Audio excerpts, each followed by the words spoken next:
everyone, welcome to my channel. During October I had a plan which was to make myself a new winter outfit every single weekend, and that didn't work out. I was way too busy with schoolwork during October and I just never really had the time to sit down and sew something for myself.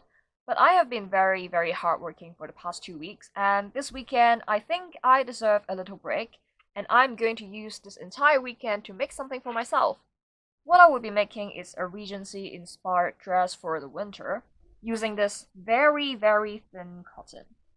I know it's kind of weird to use a thin cotton for a winter dress, but my plan is that I'm going to make this Regency inspired thing a decorative layer in my outfits, so that I can wear all the ugly but warm garments underneath, like sweatpants. Okay, I only have a weekend to make this, so let's go straight into the making, and we are starting by pattern drafting.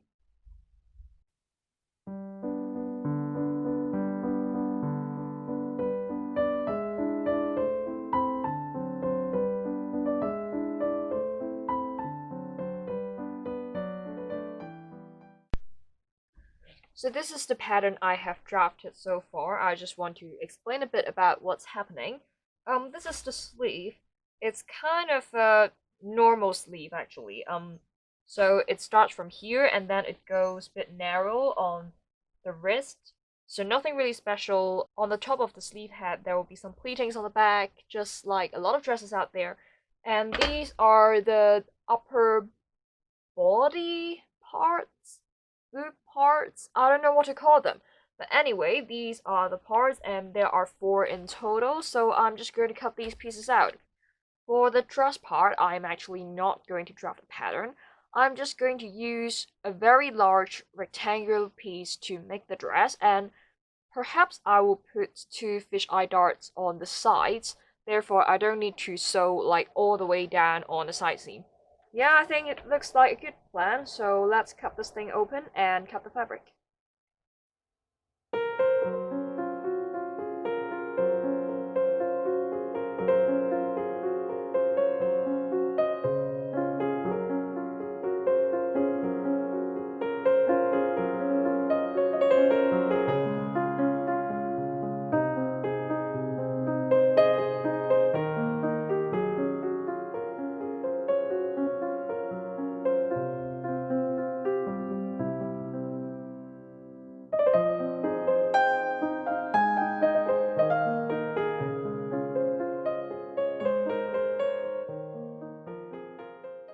So I have all my pieces cut out here.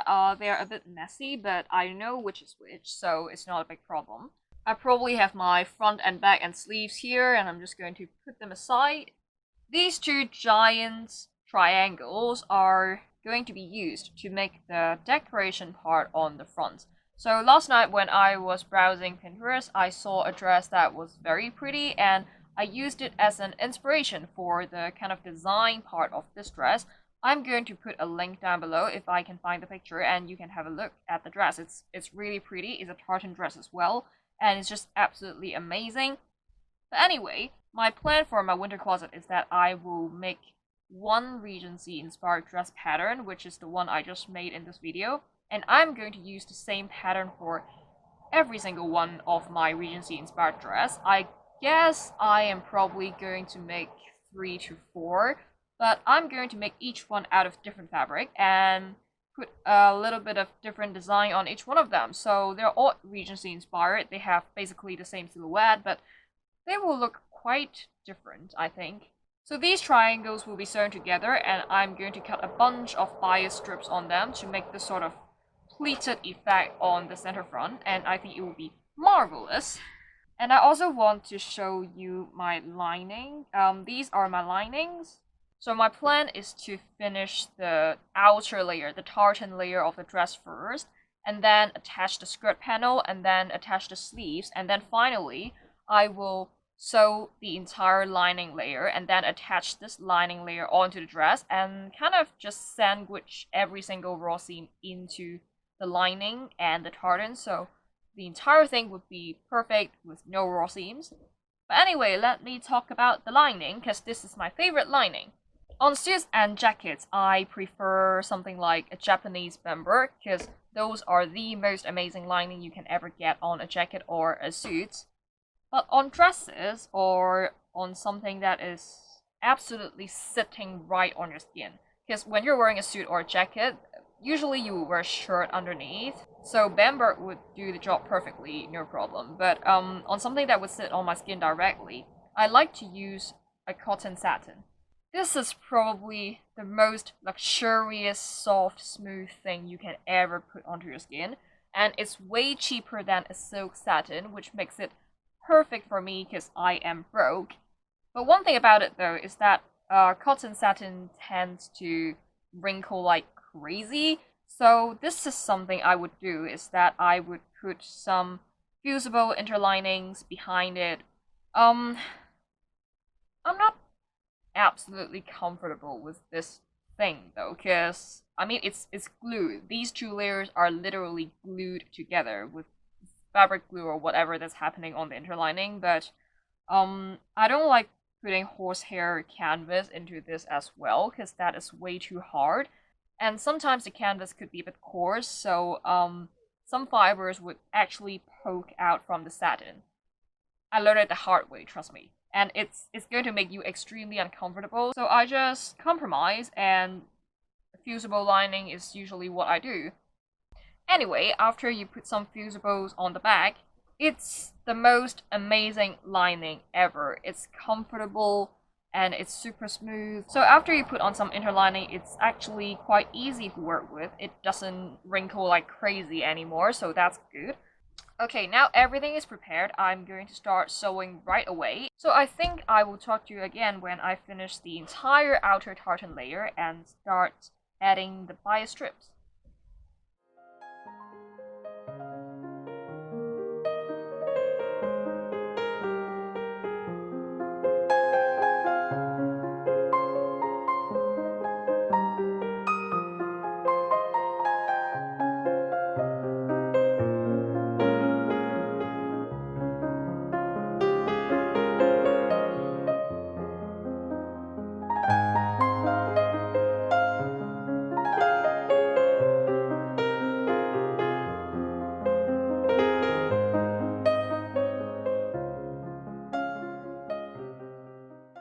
I have finished the outer tartan layer of the dress, and I just want to show you what I did.